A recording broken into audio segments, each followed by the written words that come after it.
Hello guys. Good afternoon natong tanan diha sa Pilipinas. And guys, we are here today in Singapore.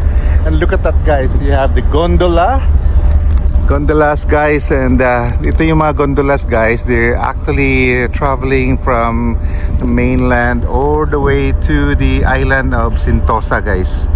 So yan siya. So currently I think that's Kepler building over there, and then this is the mainland of Singapore guys, and this is the terminal, the cruise terminal.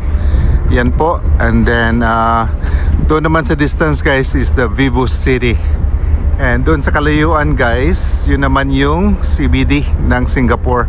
Andun yung Marina Sands and everything. So medyo malayo tayo ngayon guys, no?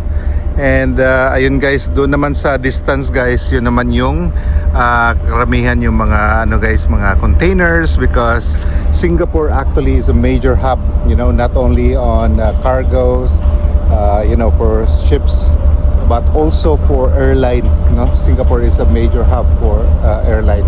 So yan guys, ang dami talaga mga taong pumupunta sa Sentosa, and those are the gondolas guys na traveling to the Sentosa. Ayan.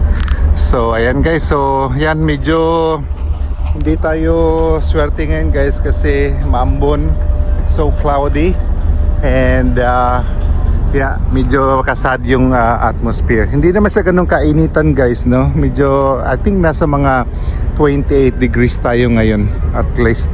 Kaya lang medyo maambon, we don't have the sun, but I surmise that you know, the place would have been nicer if we have the sun, if we have the clear skies and blue skies.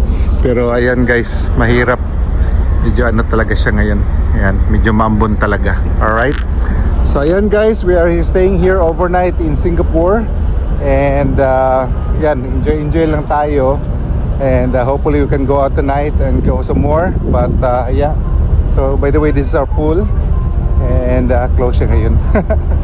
So ayan guys, so this is Singapore guys.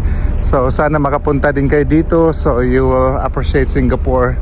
And dami talagang kaso lang hindi maganda yung weather ngayon, medyo umaulan siguro and maambon. Alright, again guys, thank you for watching, and see you on the next one. Bye.